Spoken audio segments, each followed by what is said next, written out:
What surprised you most when marrying someone from a different income level? I didn't grow up rich. My parents got divorced, but we always had clothes and food. Sometimes our grandparents gave us brand name clothes and nice gifts. My girlfriend, who I've been living with for a year, had a very different life. She comes from a family of 5 kids, each with a different dad. None of the dads stuck around. She bounced around in foster care until her grandparents took her in. Sometimes she didn't have enough to eat because there was no money. After high school, she moved out and could barely afford what she needed. Now things are different. She's starting to realize that we can always buy groceries and even spend a bit more if we want. She used to be very strict about not spending money on anything unnecessary. She was always worried something bad would happen, and we'd need more money than we had saved. It's been a journey trying to convince her that we're okay and that we have enough money, plus a little extra. Story 2. Every time I go grocery shopping, I feel like a kid on Christmas morning. My heart races as I walk through the store, filling my cart with all kinds of food. It's hard to believe that I can actually buy whatever I want now. Growing up, things were different. We never had enough to eat and snacks were out of the question. Now, as an adult, I have to keep reminding myself that it's okay to eat when I'm hungry. It sounds crazy, but sometimes I still feel like I need permission to enjoy the food I bought with my own money. My husband opened my eyes to a whole new world of snacking. He taught me that it's totally fine to buy yummy treats just because they taste good, not because we need them. Can you believe it? You can munch on chips or cookies whenever you feel like it. Even though I know it's okay now, I still have a hard time treating myself. But just knowing I can makes me feel rich and free. It's like I've unlocked a secret level in the game of life, one where the fridge is always full and snacks are always within reach. Story 3. My wife and her family have a pretty wild idea about money. They think you can tell how rich someone is just by looking at the brands they buy. It's like they believe there's a secret club where only the wealthy get to shop. When we first got together, my wife was convinced that everyone who could afford fancy stuff would always buy it. In her mind, if you didn't have a shiny Rolex on your wrist or a Gucci bag on your arm, it must mean your bank account was empty. One day, I decided to blow her mind. I told her about these super rich people who don't care about showing off. Can you believe some millionaires drive beat-up old cars and wear regular clothes from the mall? My wife's jaw nearly hit the floor. It was like I'd told her that aliens were real or that pizza grew on trees. She just couldn't wrap her head around the idea that someone with loads of cash might choose not to flaunt it. Even now, her family still thinks this way. They're always on the lookout for designer labels, thinking they can spot the millionaires in a crowd. Little do they know, that guy in the plain t-shirt and jeans might have more money than they could ever imagine.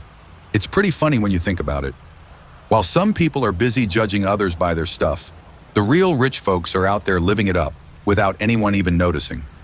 Talk about hiding in plain sight. Story 4. Imagine living with your grandpa because it's the only way to keep a roof over your head. That was her life. She and her mom had no choice but to crash at her grandfather's place. It wasn't ideal, but it beat being homeless. School was a whole other challenge. She was chasing her dreams at community college, but every class was digging her deeper into debt. Her credit card was maxed out just trying to get an education. Talk about being stuck between a rock and a hard place. Then I came along. We started dating, and I got a peek into her world. One day I decided to do something crazy. I paid off her credit cards. It wasn't much, just $300, but you'd think I'd given her the moon. She burst into tears, calling me the nicest person ever. It hit me then how different our lives had been. As time went on, things got better. I bought a condo, we tied the knot, and eventually we got our own house. It was like watching a flower bloom and fast forward. The funny thing is, I never thought of myself as rich. I grew up thinking I was just average, you know? But dating her opened my eyes. For her, a trip to Wendy's wasn't just a quick bite. It was a special treat, like going to a fancy restaurant. Even now, we're not rolling in dough or anything. We're still middle class, just like I was growing up. But man, what a journey it's been. It's crazy how your perspective can change when you see life through someone else's eyes. Story 5. At first, I was sitting pretty. My grandma had money and looked out for me. But when she passed away, things got messy. My family turned into a pack of hungry wolves, fighting over her will in court. I could have jumped into the fight, but I decided to step back and watch the show. It was eye-opening to see how greedy they could be. I burned through the rest of my cash finishing college, buying a car, and just trying to keep my head above water. Before I knew it, I was broke as a joke. Then I met this girl. She seemed like she came from humble beginnings, an orphan who grew up in a trailer in the middle of nowhere, working a regular job. Little did I know, She was about to turn my world upside down. Life decided to throw me a few curveballs. First, I got slapped with a nasty ticket. My lawyer dropped the ball, and suddenly I was in hot water for missing court. But my girl, she made it disappear like magic. Then my car decided to join the party. The windshield cracked, and Subaru promised to pay me back if I forked over $900 up front. Problem was, I didn't have two nickels to rub together. Once again, my girl swooped in and saved the day. We ended up shacking up and tying the knot. That's when the bombshell dropped. Turns out she was loaded. She had inherited a fortune in cash and property. But get this, she still worked her regular job and lived like she was on a shoestring budget. Talk about down to earth. But wait, there's more. Remember how I worked for a basketball team?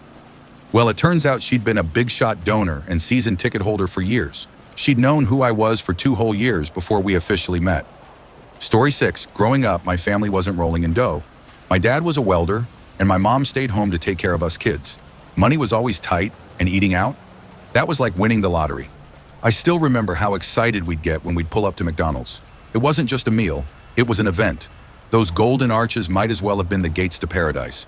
Fast forward to now, and it's like I've stumbled into a weird parallel universe. I've got my own money, and suddenly I can have McDonald's whenever I want. It's mind-blowing. My brain is still catching up to the fact that I don't have to save up for weeks just to buy a Big Mac. My fiance recently pointed out that I've been going a little overboard with the fast food. I'm trying to cut back, but old habits die hard. It's like my inner child is throwing a tantrum every time I drive past a drive-thru. Now, you might be wondering, wait a minute, don't welders make big bucks? Well, it's not that simple. Take my dad, for example. He was pulling in about $20 an hour, which sounds pretty good, right? But here's the kicker. More than half of that went straight to his ex-wife for child support and alimony. Talk about a paycheck vanishing act. We were living in a tiny Texas town back in the 90s, where opportunities were about as common as palm trees in Alaska. Dad wasn't exactly chomping at the bit to climb the corporate ladder, and his company wasn't exactly rolling out the red carpet for him either. But here's where the story takes a turn. Just before he hung up his welding mask for good, Dad switched companies and landed a sweet gig as a general foreman in construction. Suddenly, it was like someone had turned on a money faucet. Those last couple of years before retirement, that's when things finally got easier. Story 7. I used to be the king of saving money, but not in a good way. There was a time when I was so broke, I stole a sandwich from Walmart. I went back to my house, if you could call it that. No lights, no water. Just me and my stolen sandwich in the dark. I'd been jobless for months, scraping by on whatever work I could find. But it was nowhere near enough to live on. Now little things set me off. The other day, my stepdaughter was snacking on some sandwich meat. Inside, I was freaking out. All I could think was, that's not a snack. That's 2 whole sandwiches going to waste. But let me tell you how I ended up in that dark place. It all started with booze. At 19, I had it made. I was a security guard with my own house and car, but I thought drinking was a fun way to pass the time. Boy, was I wrong. 1 DWI later, I lost my job. I got bitter and drank even more. I tried going back to school, but I was drunk all the time. I dropped out and used the money to keep drinking. Then came the second DWI at 20. That's when everything came crashing down. Looking back, I'm just glad I didn't hurt anyone. But those DWIs were the wake-up call I needed. The judge gave me 18 months in prison. I served 8.5 months. It was tough, but it sobered me up. I heard stories from guys way worse off than me, planning how not to get caught next time. That scared me straight. After prison, I lived with my parents for a bit. Then I met an amazing woman 6 years ago. We're still together. Now, I'm a furniture upholsterer. It's not the fancy computer job I dreamed of in high school or the psychology career I wanted in college. It's hard work, but I'm happy. I make enough that my girlfriend can stay home with the kids, and we've got a nice house. Even after all the trouble I caused myself, I still struggle with drinking. If you're reading this and think you might have a problem, you're not alone. Check out She's Stop Drinking or find your local Alcoholics Anonymous group. Looking back, I was dumb to steal food. There are food banks and social services that can help if you're really in need. Story 8. Money's a funny thing. Growing up, I never gave it much thought. We weren't rich, but we got by just fine. Food on the table, roof over our heads, that was us. But then I got married and suddenly money became this big, complicated monster in our lives. You see, my husband and I, we're like night and day when it comes to cash. In my world, money's like the tide. It comes in, it goes out. No need to panic. I'm all about having a little cash tucked away for a rainy day. And yeah, I'll clip a coupon or two if I spot a good deal. I figure if something's old but still kicking, why replace it? And don't get me started on the countryside. Give me a big plot of land with a simple home any day over some fancy city condo. But my husband? He sees green and goes into full alert mode. To him, money's not just important, it's life or death. He's always counting every penny, worried it'll vanish if he blinks. Coupons? A waste of time, he says. Used cars are ticking time bombs in his eyes, and new ones barely last 5 years. He's got this thing about keeping cash at home too. Swears up and down it's like hanging a "Rob Me" sign on our front door. You should hear him talk about tattoos. Claims they're a smart buy because no one can steal them. And living in the countryside? Forget about it. He needs the hustle and bustle of the city, all those libraries and movie theaters. Oh, and get this, he thinks buying lottery tickets is a solid hobby. Says it lets him dream about striking it rich. Now you might wonder how we ended up so different. Well, it's all about where we came from. My childhood was pretty smooth sailing. Sure, my grandparents had some wild stories about the Great Depression and World War II, but by the time I rolled around, things were looking up. We had food in the fridge, cars that mostly ran, and danger felt like something far, far away. My husband's story? It's a whole other ballgame. His childhood was like a merry-go-round from hell, always on the move, running from overdue bills and angry landlords. Food wasn't a given, and peace and quiet were rare luxuries. His folks had their demons, addiction, mental health struggles, you name it. Nice things. They didn't stick around long in his world. Either they get smashed during a fight, stolen by sketchy neighbors, or left behind in yet another hasty exit. He did catch a break in his teens when his mom found a boyfriend with a nice house in the suburbs. Suddenly, my husband was rubbing elbows with the well-off kids at a fancy school. But here's the kicker. At just 13, he was already working under the table, trying to keep the lights on at home. Meanwhile, there I was, fumbling through school, more interested in having a good time than hitting the books. College? I figured that was a given. No sweat required on my part. Fast forward to today, and here we are, two people with wildly different money mindsets trying to make a life together. I'm always pumping the brakes, especially when my currently jobless other half starts eyeing some big-ticket item. It's wild how two people can look at the same green bills and see such different things. To some, it's just paper. To others, it's a whole lot more. But that's the thing about money. It's not just about what's in your wallet. It's about the life you've lived, the struggles you've faced, and the dreams you're chasing. And in our house, it's about finding a middle ground between two very different money worlds. Story 9. My mom got a lot of money when my grandparents died. At first, she couldn't believe it was enough to take care of her needs. Even though she's smart, she had trouble understanding how the money could last. We had to show her the numbers to make her get it. She didn't understand how she could live well just by using the interest without touching the main chunk of money.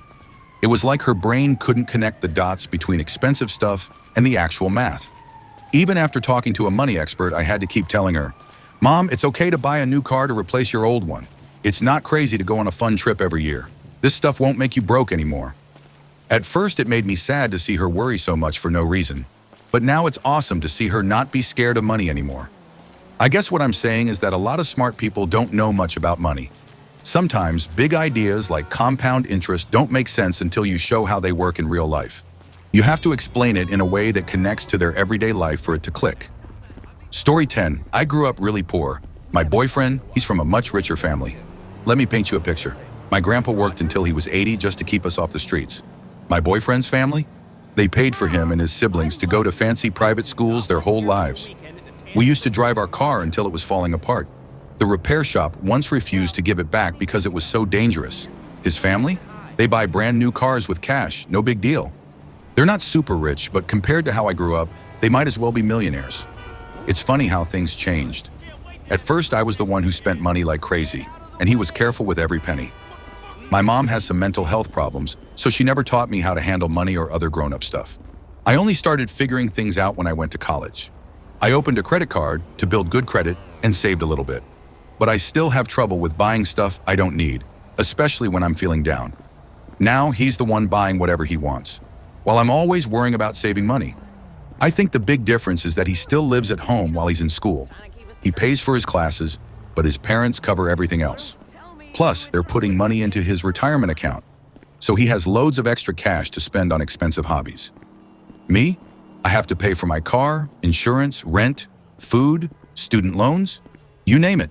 I'm trying to save up, but it's hard. I had a surprise surgery earlier this year that ate up all my extra money. There are going to be some tight months coming up. It all comes down to this. I'm trying super hard to get ahead with money, but I can't seem to make it happen. He spends all his extra cash and is still way ahead of me because he has so much help. Money drives me crazy, but he doesn't even think about it. I can't imagine ever retiring, but he's already planning to retire early. It's like we're living in different worlds. Story 11. So I didn't end up marrying this girl, but something really weird happened when we started dating. She always wanted to hang out at my place, never hers. I didn't mind at first, but then I noticed something crazy. In just a few months of us dating, she gained a ton of weight, like 35 pounds. When we first got together, she was pretty small, only about 100 pounds. Now, don't get me wrong, I wasn't upset about it. I'm a big guy myself, and I was just happy she wasn't pregnant or anything. But here's the wild part. I found out why she was always at my place and why she gained so much weight so fast. It turns out her family was super poor. Like sometimes can't afford dinner poor. Can you believe that? So suddenly, she had a place where she could eat every single night. And boy, did she eat. It was like she was making up for lost time. She'd stuff herself at every meal, probably afraid she might not get another chance. It was kind of sad when I realized what was going on. Here I was, thinking she just really liked my company, but it turned out she was basically starving at home. It made me see her in a whole new light. I guess you never know what someone's going through until you get close to them. It's crazy how something as simple as regular meals can make such a big difference in someone's life. It really opened my eyes to how lucky I was and how tough some people have it. Story 12. I'm about to marry this guy, and let me tell you, we came from totally different worlds when it comes to money. We met in college and my parents paid for everything for me. But my guy? He was drowning in student loans and had to work part-time just to scrape by. If he was really in a tight spot, his parents would throw him $40. But that didn't happen much, and when it did, they'd give him a hard time about it. Talk about rough. Money made him super nervous. He'd never buy fancy brands and always went for the cheapest stuff. Get this, he'd only buy 2 rolls of toilet paper at a time, and it was always the super thin kind. He didn't realize that buying so little so often was actually wasting money. Buying in bulk would have saved him a ton. When we planned our first vacation together, just a cheap road trip to Georgia, he couldn't afford to pay for anything. He was worried sick the whole time. It broke my heart to see him so stressed out that he couldn't even sleep. Even now, he has this weird habit of only putting $10 of gas in his car at a time, instead of filling up the tank. It drives me crazy. But here's the good news. We both have great jobs now, and he's so much happier. He rarely gets anxious about money anymore. It's like a huge weight has been lifted off his shoulders. He doesn't have to worry about every little penny, and it's made such a big difference in his life. It's amazing to see how much happier he is now that he doesn't have to stress about money all the time. I'm just glad I could be there for him through it all. It really shows how much money troubles can mess with your head, you know? Story 13. I know these 2 kids, a brother and sister, with a really sad story. Their dad did something terrible. He starved them for years. Can you imagine being so hungry all the time? It's awful to think about. Finally, the people who protect kids, CPS, found out and took them away. They sent the kids to live with their real mom. That's when things got really interesting. Once they were with their mom and had plenty to eat, these kids couldn't stop eating. They both gained a ton of weight, at least 100 pounds each. It was like they were trying to make up for all the meals they missed. At first, I didn't get it. I thought, why are they eating so much? They're going to make themselves sick. But now that I'm older, I understand what was really going on. And when you don't know where your next meal is coming from, or if you'll even get to eat it all, it messes with your head. These poor kids were so scared of being hungry again that they couldn't stop themselves from eating everything in sight. It's called food scarcity, and it can really mess you up. These kids were traumatized. Their brains were telling them to eat as much as possible, just in case the food disappeared again. It's a sad reminder that some scars aren't visible on the outside. These kids might look okay now, but inside, they're still dealing with the fear of not having enough food. It makes you realize how lucky you are if you've never had to worry about your next meal. Story 14. Warning. This story talks about some really bad stuff that happened to people.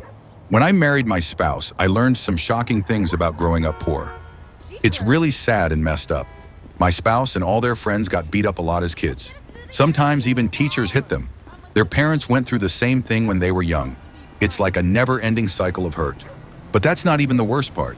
Every adult in my spouse's family has a story about being touched in bad ways when they were kids. Two of my nephews and our friend's daughter have already had something like that happen to them. It's horrible. Why does this keep happening? Well, poor people are easy targets. They don't have many ways to protect themselves or get help.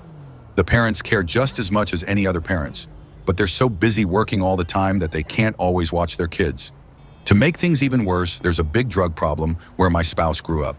Bad people come into poor neighborhoods and small towns and use the folks there to do their dirty work. And you know what? The cops don't seem to care at all. It's like nobody wants to protect poor people, and that's just not right.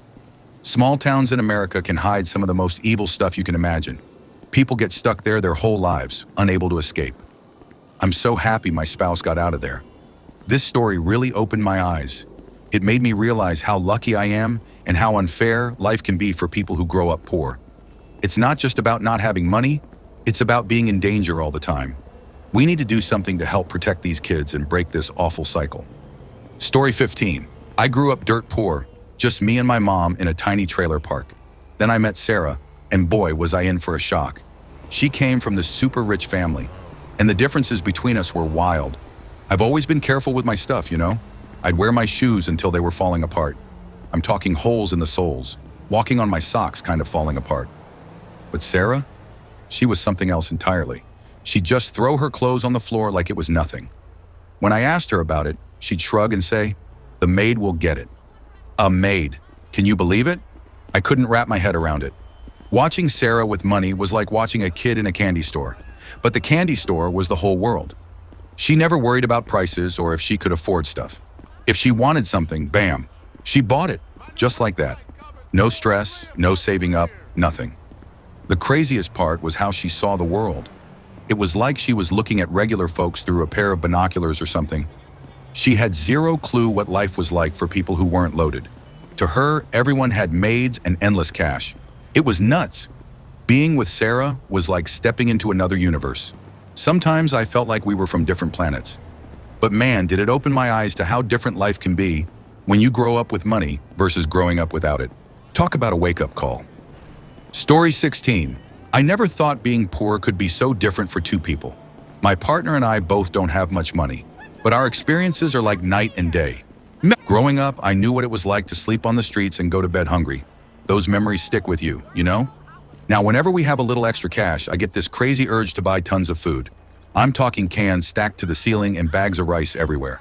It's like my brain is screaming, quick, stock up before it's all gone. My partner, though, they've never missed a meal or had to crash on a park bench. They're all about saving every penny. We don't need that, they'll say, eyeing my cart full of soup cans. It drives them nuts when I want to buy extra stuff. We fight about it sometimes. I try to explain that having a full pantry makes me feel safe, like I'll never go hungry again. But to them, it just looks like wasting money. It's tough, you know? My gut tells me to prepare for the worst, even when things are okay. I guess old habits die hard, especially when they kept you alive. Story 17. I still remember the first time I saw my dad take my mom to the convenience store to get a soda. It was such a strange experience for her. You see, my mom grew up in a family that was really tight on money. She had to pay her dad back for every single piece of gum she bought at the movie theater. He counted every penny. So when my dad, who is a doctor and pretty wealthy, started dating my mom, he would take her to the convenience store to fill up one of those big styrofoam cups with soda from the fountain. It was just a normal, casual thing for him, but for my mom, it was a huge extravagance. The idea of getting a soda was a rare, special treat in her family. Even after my mom and dad got married, they kept up this little ritual of going to the convenience store for a soda every single week. 30 years later, they still do it. It's so interesting to see how their different upbringings shape their perspectives on something as simple as a fountain soda. For my dad, it was nothing, just pocket change. But for my mom, it was a luxurious indulgence. Looking back, those weekly soda trips really tell the story of my parents' relationship. Their love for each other is shown through all these little rituals and habits they've maintained over the decades. It's a sweet reminder that even the smallest things can mean the world, depending on your background and experience. Story 18. When I first met my husband, I was blown away by the differences in our upbringings. I'm not rich by any means, but my husband came from a really poor village in Mexico. The stories he's told me about his childhood are just jaw-dropping. He used to have to shower outside since there was no indoor plumbing in his house. And get this, he said they used leaves as toilet paper. I mean, that's a whole other level of poverty compared to what I experienced growing up. Even after living in the US for 12 years, there were still so many everyday things that amazed my husband when we first started dating. Going to the movie theater was a huge special event for him, and using a microwave to heat up food, totally foreign concept. Staying in fancy hotels on our vacations also blew his mind. I'll never forget the look of awe on his face the first time we went to an expensive restaurant or drove by a big, beautiful house. It was like seeing the world through a child's eyes. Even now, after all these years, I sometimes catch that same surprised expression on his face when he encounters something I totally take for granted in my middle-class life. It's a humbling reminder of how much I've lucked out compared to my husband's incredibly difficult upbringing. His perspective helps me appreciate the little conveniences and luxuries I've always had access to. Our relationship has definitely given me a much deeper understanding and empathy for people from vastly different economic backgrounds. Story 19. Growing up, my family didn't have a lot of money. So when it came time for me to buy my first car, I was really clueless about things like finance rates and loans.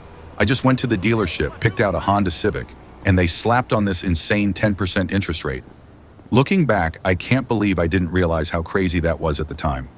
The reason I didn't catch it was because I brought my parents with me, and they had absolutely no financial literacy either. We were all just stumbling around with no idea what a typical car loan should look like.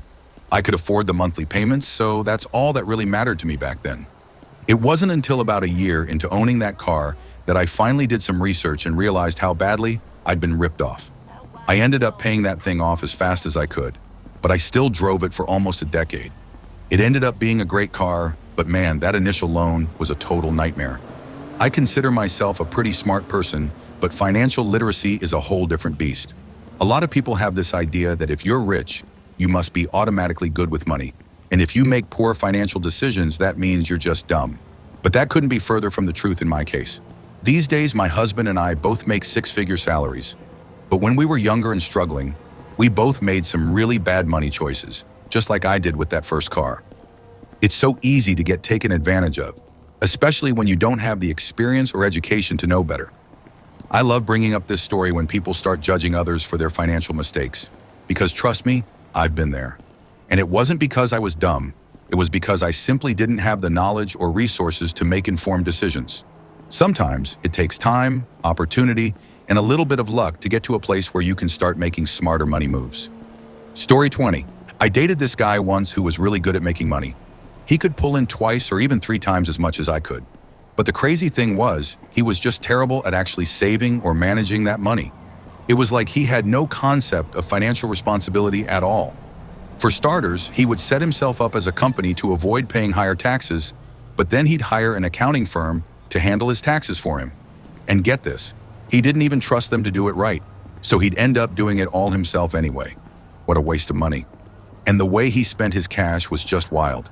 He'd take taxis everywhere instead of using public transportation.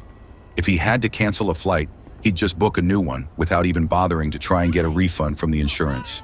He bought this fancy sports car at one point, only to wreck it soon after and just sell it for scrap. The kicker was that he'd work these big contracts, make a ton of money, and then take time off to work on his own startup. But instead of actually putting in the work, he'd just spend every weekend buying drugs and alcohol. It was like he had no impulse control whatsoever. At first, I thought it was really fun and carefree, like, ha ha ha, money means nothing to you. But once we became a serious couple, it started to feel more like I was just his mother, constantly nagging him to do stuff like fill out insurance paperwork or save some of his earnings. It was exhausting. Looking back, it's amazing to me that someone could be so talented at making money, but have zero clue how to actually manage it. I guess it just goes to show that financial literacy is a whole separate skill from general intelligence. Some people can be complete wizards at their jobs, but total disasters when it comes to their personal finances. Story 21. When I first met my husband, I was making nearly 3 times as much money as he was. That's because I grew up in a family that was pretty well off, more on the upper middle class side, while he came from a background of extreme poverty. One thing that really surprised my husband was how my parents would always pick up the check whenever we'd go out to celebrate something like a birthday or graduation. To his family, a big night out was just going to McDonald's, and even then they had to stick to the dollar menu. The idea that my parents would let us order whatever we wanted, no matter the cost, was totally foreign to him. And it wasn't just the money part that shocked him. My husband was also amazed that my parents would actually ask him what restaurant he wanted to go to instead of just telling us where we were going. To his family, they had no say in those kinds of decisions. They were just grateful to be able to afford a meal out at all. Seeing the stark contrast between our upbringings was a real eye-opener for both of us. I had no idea how different my normal was from his, and he was constantly surprised by all the little things my family did that he had never experienced growing up. Even now, years later, there are still moments where he'll pause and remark on how different our lives were. Like, he'll still get a little incredulous when my parents foot the bill without a second thought. It's a good reminder to both of us of just how much our economic backgrounds can shape our perspectives and experiences. I feel really lucky to have gained that deeper understanding and empathy through my relationship. It makes me appreciate all the advantages I had, while also giving me a much stronger compassion for people who have had to overcome serious financial hardships. We may be in a better place now, but I'll never forget what it was like for my husband back then. Story 22. I dated this guy once who was making six figures as some kind of specialty electrician. The wild thing was, he had no idea how much money he was actually bringing in. That's because his job paid for pretty much all of his basic living expenses. They covered the cost of his housing, his cable and utilities bills, and even a weekly maid service. So he had no concept of how much all of that stuff actually cost. Even with all that taken care of, he still managed to spend a ton of money on other things. He was constantly eating out, drinking, and smoking. He had these state-of-the-art entertainment systems all over his place. He played hockey and had Yankees season tickets that were over $10,000 a year. And he would just keep envelopes of cash from his paychecks laying around the house. When I asked him how he did his taxes, he said his company just handled it all for him. Can you imagine? This guy was raking in a huge salary, but he had no clue what his actual financial situation was. It was like he was living in this bubble of luxury without any real awareness of the costs. Looking back, it's such a stark contrast to my own experience of carefully budgeting and tracking every expense. I've always been really conscious of where my money is going, but this guy, he was just spending freely without a care in the world. Story 23. My wife comes from an unbelievably wealthy family. I'm talking near billionaire status here. When we first started dating, she was constantly shocked by the way my middle-class upbringing shaped my perspective on money and spending. For starters, she couldn't understand why I would even consider the cost of food and groceries. Her family would just waltz into gourmet stores and spend over $1,000 without batting an eye. Well, it's for food. We need to get the best, they'd say. The idea of budgeting for everyday items was totally foreign to her. And forget about economy airfare. That would be cruel and unusual punishment as far as my wife was concerned. For any long trip, she insisted we book first-class tickets. Luxury was non-negotiable in her world. Utilities, insurance premiums, routine expenses, none of that was a concern for her family. They never had to worry about comparison shopping or keeping an eye on those kinds of bills. It was all just taken care of. Every vacation my in-laws planned was over the top. I'm talking about packages with so many bespoke upgrades and upsells that it bordered on wasteful. But to them, that's just how you vacation when you have money. The really eye-opening part, though, was realizing my wife had zero concept of debt or how normal people have to live. She'd be shocked when I'd carefully save things that got a little wet or muddy instead of just throwing them away like she would. Despite these huge differences in our upbringings, my wife and I are very much in love. We've each shown the other a whole new world. She actually enjoys hanging out with my down-to-earth mom more than her own lavish family these days. And I don't mind being spoiled with the occasional fancy trip or indulgence. It's a great mix of perspectives that's really enriched our relationship. I've gained so much appreciation for her family's wealth and access to luxury, and she's learned a lot about the value of prudence and simplicity in day-to-day life. Our different backgrounds make for a dynamic, well-rounded partnership. Story 24. My husband and I come from very different financial backgrounds. While my family never really had a strict budget, his family was always pretty comfortable, but had to be really careful with their money. With 6 kids and his mom on disability, they could only spend about $100 a week on groceries for the whole household. One day, we were at the grocery store, and I noticed my husband always insisted on walking up and down every single aisle, taking his time. I finally lost my patience and asked him why he did that. His response totally caught me off guard. Growing up, I had to put back a lot of the things I wanted because we just couldn't afford them, he explained. So now that I can afford to buy whatever I want, I like to take the time to look at everything I could have. It was such a simple but powerful revelation. I felt awful that I had gotten so frustrated with him without understanding his perspective. Turns out, those weekly grocery trips were a way for him to finally indulge in all the things he'd had to deny himself as a kid. It took him 10 whole years to share that story with me. I can only imagine how embarrassed and self-conscious he must have felt, knowing I couldn't relate to the financial struggles his family faced. In that moment, I realized just how different our upbringings had been, and how much I had taken my own family's financial freedom for granted. Ever since then, I've tried to be more mindful and empathetic when it comes to how our backgrounds shape our relationship with money.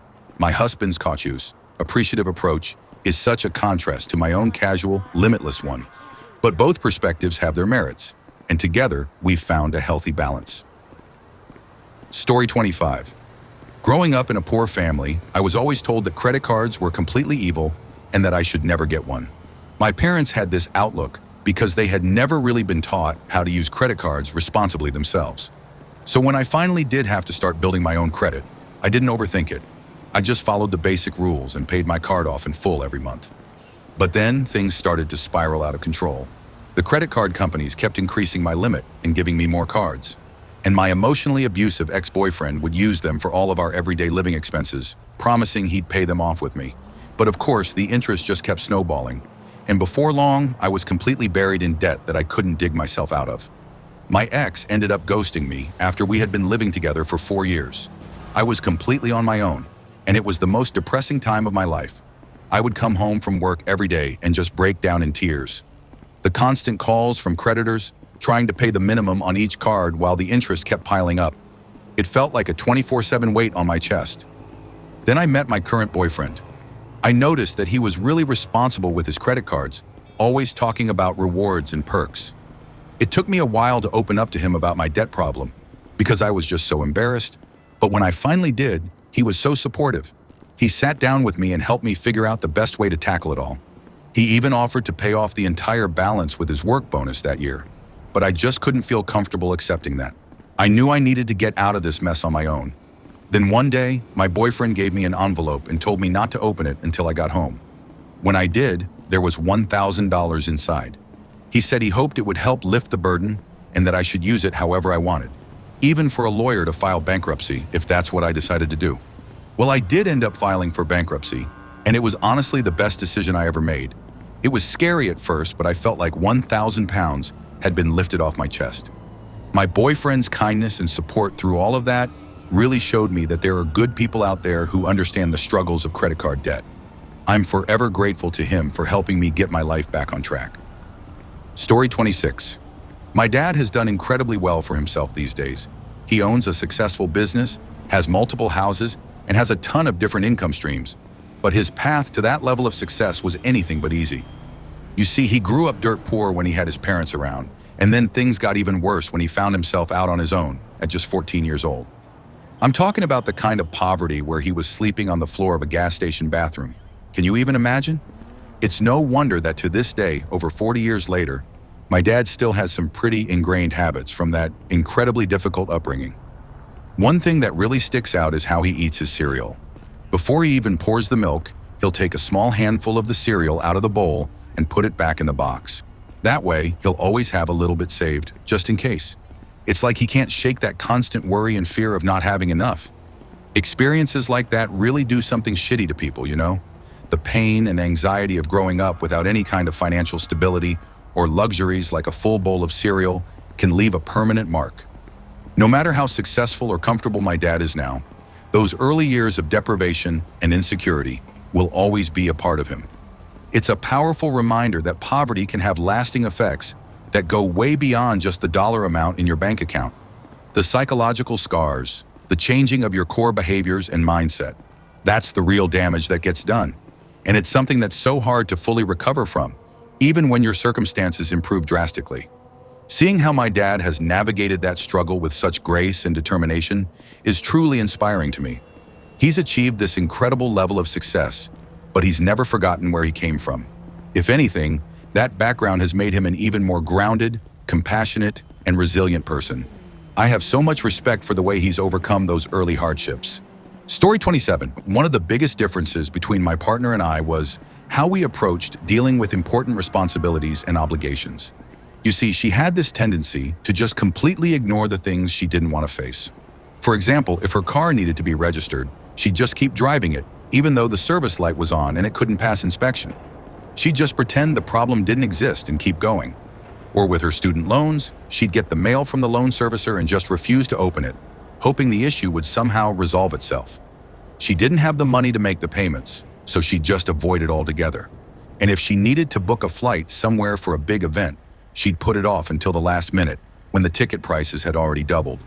Again, she'd just avoid dealing with it because she couldn't really afford it. This used to drive me crazy because I'm the complete opposite. I'm all about being proactive, making plans, and taking care of things head on. So I really made an effort to try and change her mindset on this. Luckily, I was able to get through to her and help her see how much better off she'd be if she stopped ignoring these important responsibilities.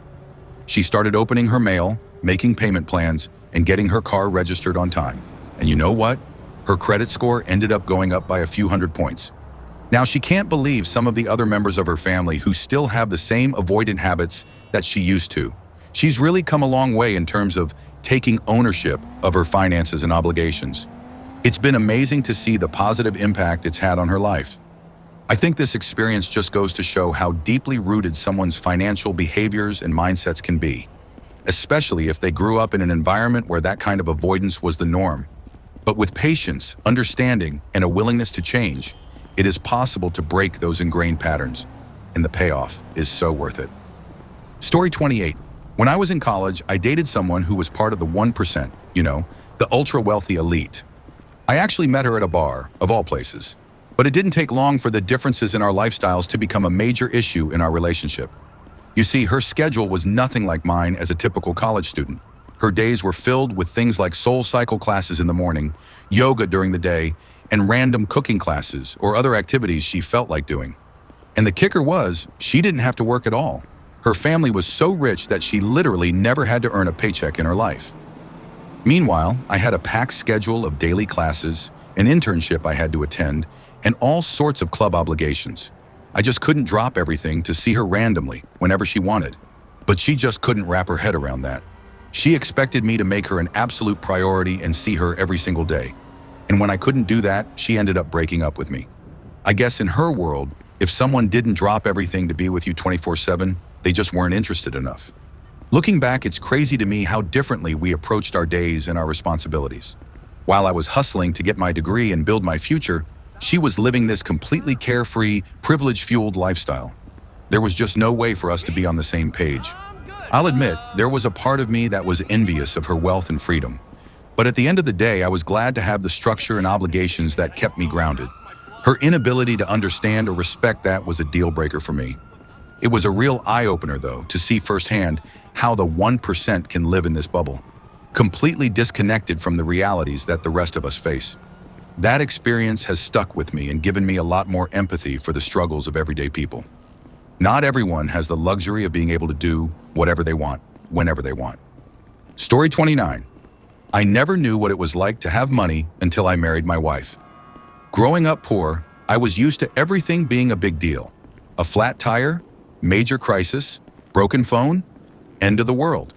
But my wife, she's from a whole different world. The first time her phone bit the dust, I freaked.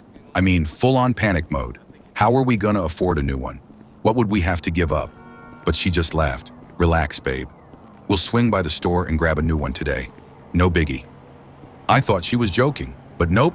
That afternoon, we waltzed into the store and walked out with a brand spanking new phone. Just like that. It blew my mind. I mean, who does that? Who can just shrug off a busted phone like it's nothing? Apparently, people with money can. But that's just the tip of the iceberg. Car trouble? We'll take it to the shop. Ripped jeans? I'll order some new ones.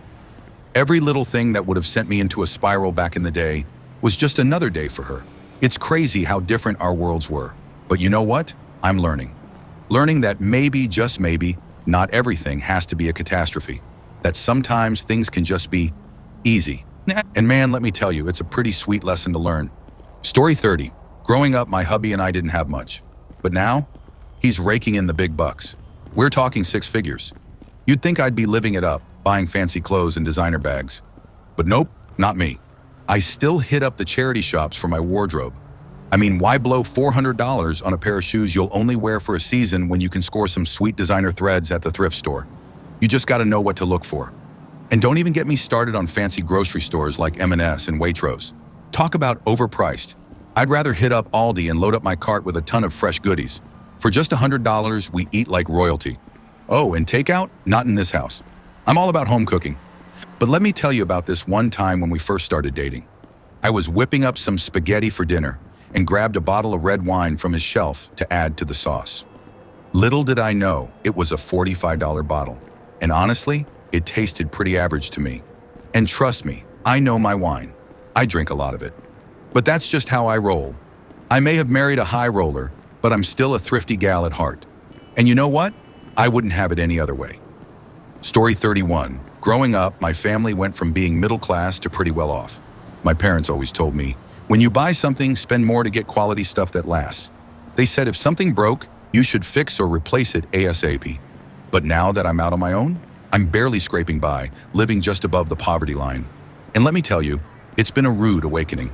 I never realized how much things like car troubles, vet bills, or going to urgent care could mess up your savings when you're barely making ends meet. When I was living at home, my parents would just take care of that stuff, no sweat. But now, I let the problems pile up until they explode because I just can't afford to deal with them right away. Like my car, for example. A couple of the doors are janky and you have to open them in a special way. But they still open, so I just deal with it. Plus, there's a bunch of other weird quirks and issues.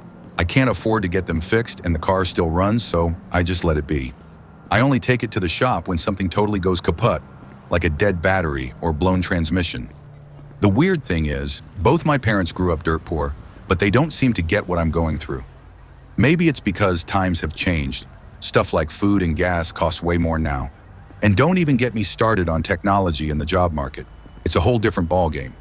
But you know what? I'm learning to roll with the punches. Sure, it's tough, but I'm tougher. And even though my parents might not totally understand, I know they've got my back. I'll figure it out, one day at a time. Story 32. When I first started dating my girlfriend, I was blown away by how often she shopped at places like Ross and Grocery Outlet. I mean, I was a Whole Foods and Macy's kind of guy. Or I'd just buy my stuff online. But now, we hit up Grocery Outlet for most of our food shopping. Every once in a while, we'll make a trip to Whole Foods. But man, the price difference is crazy. Grocery Outlet is way cheaper, but you gotta keep an eye on those expiration dates. The funny thing is, aside from my hobbies, I'm spending way less on groceries and clothes these days. And you know what that means? More money for the things I love to do. The best part is, my girlfriend never tried to force her lifestyle on me. She let me figure it out on my own, and I really appreciate that. Now don't get me wrong, I'm not some big shot. I work as a software developer in Silicon Valley, but there are folks here with 20 times my wealth who would probably laugh at my salary. Plus, I live in one of the most expensive cities in the country. But I was born here, and I can't imagine leaving. I guess what I'm trying to say is my lifestyle was pretty different from my fiance's when we first met.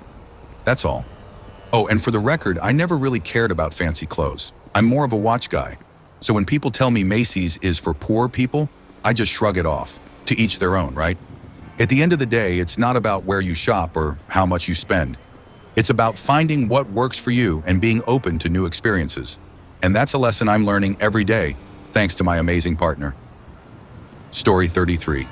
So, I'm not gonna lie, compared to my in-laws, I'm pretty much broke. They've got money for days, and well, I don't.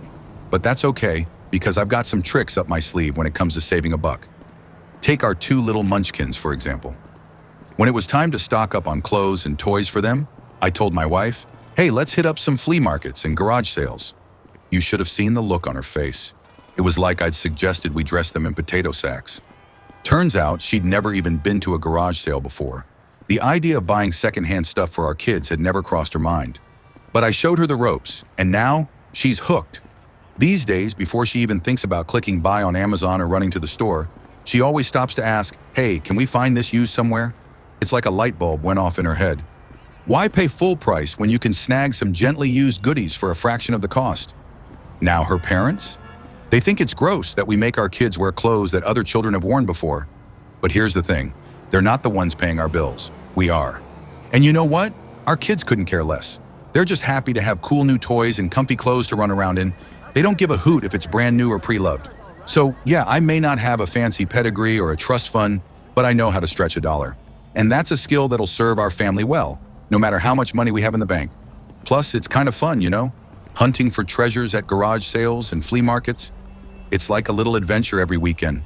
And seeing the smile on my wife's face when she scores an amazing deal, that's priceless. Story 34. Okay, so here's the thing.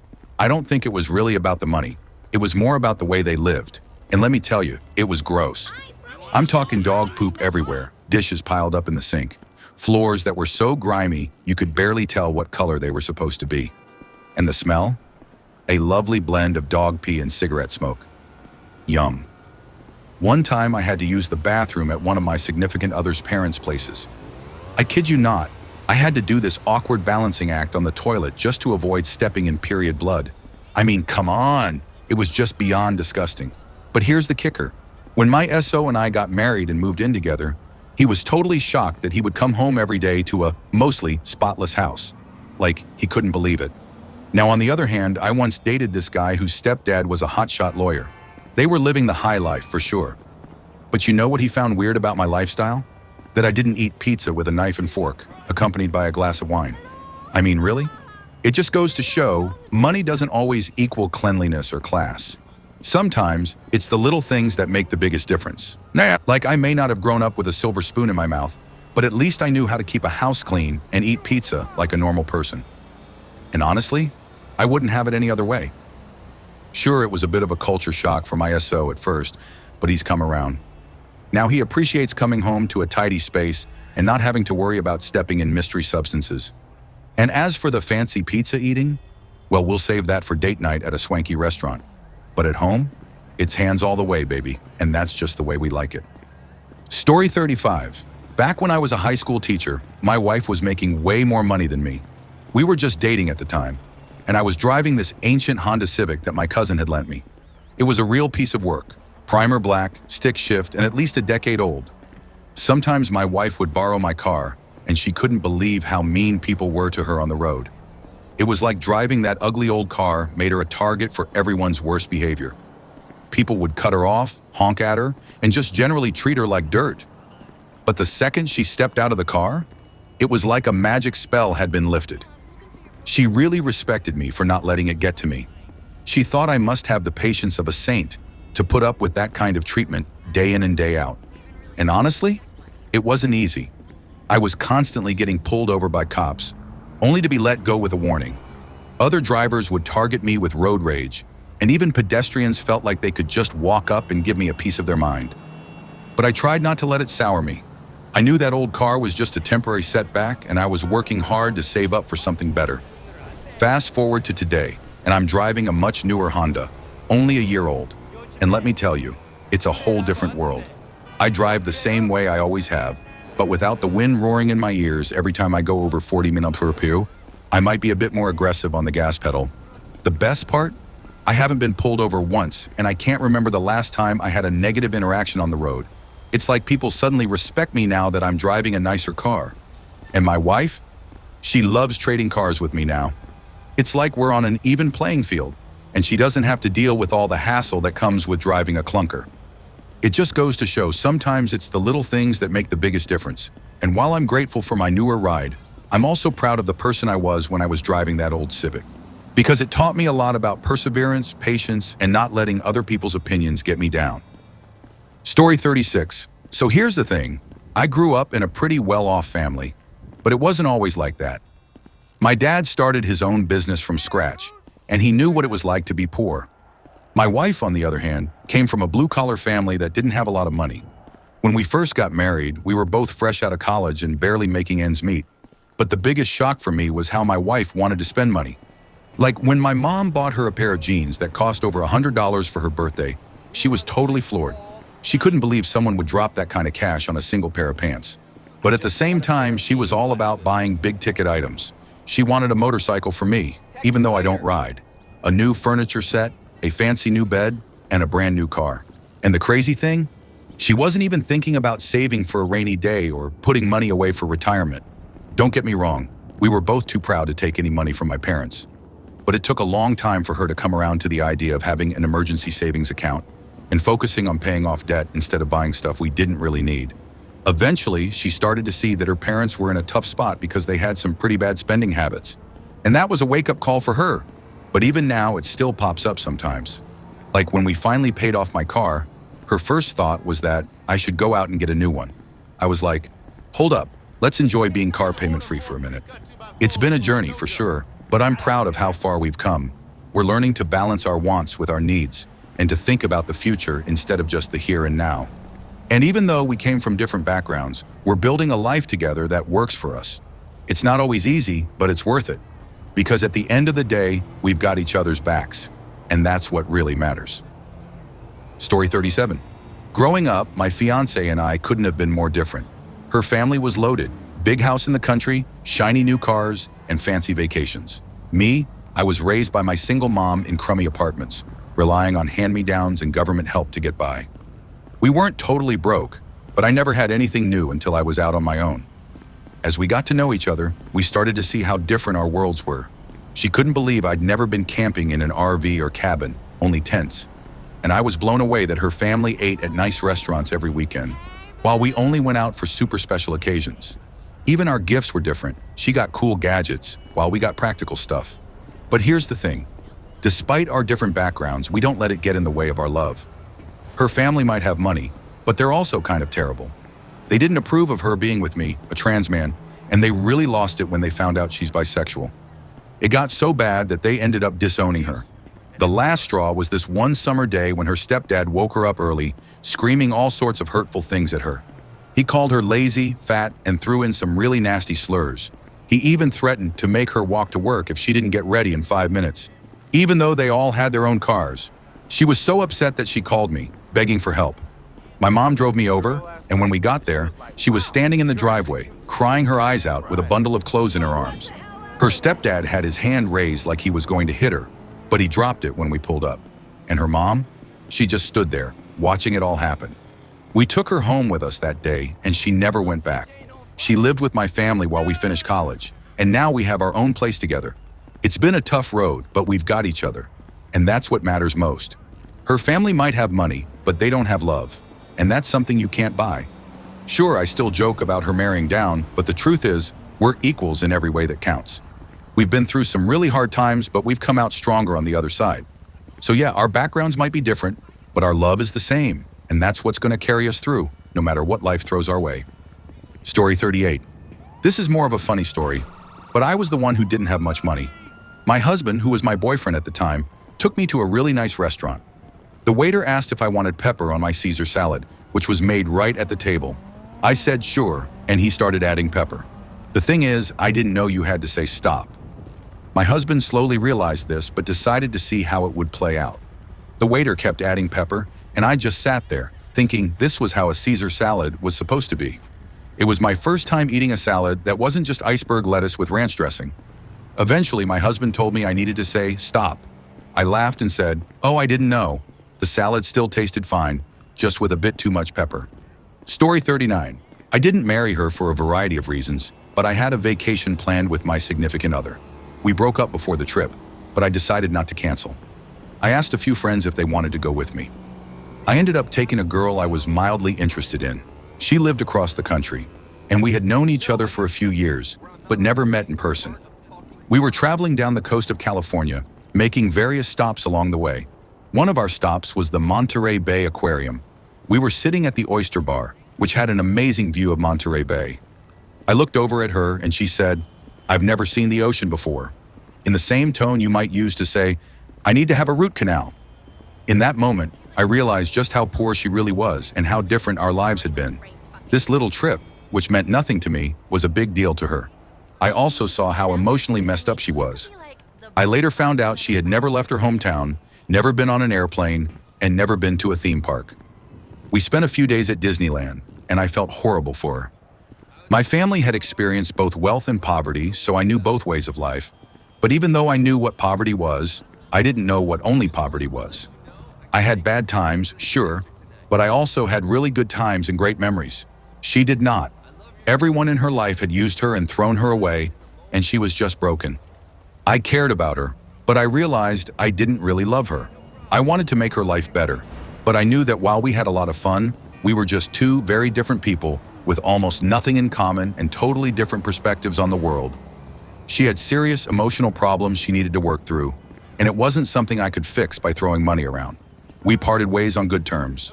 I'm glad I got to give her an experience that I hope gave her a reason to focus on herself and work through things. But I will never know, because once she got back home, she totally cut off contact with me. I heard through a friend that while she acted like she understood and felt the same, she was actually devastated that it didn't work out between us. It still bothers me today that I couldn't help her more. I don't know what happened to her. I've tried to find out with no success. It's like she dropped off the face of the planet. Story 40. I was adopted at age 7. Before that, I lived in extreme poverty. Then all of a sudden, I was living with a doctor who bought gifts for birthdays and Christmas. I didn't know that was a thing. I didn't know you could go to the store to get food. I just thought you went to the church and had to pray before they gave you a bag of food. Story 41. I'm not married yet, still in my 20s. But somehow, every guy I've ever dated is either really poor or comes from a family drowning in debt. The one thing they all had in common is they spent more money than me each month. I tally up my significant other's expenses almost obsessively. It's gross, I know. I can't turn my brain off when it comes to numbers. My family is new money, so I grew up counting every cent until high school, and the habit stuck. The last guy I dated took me to meet his parents.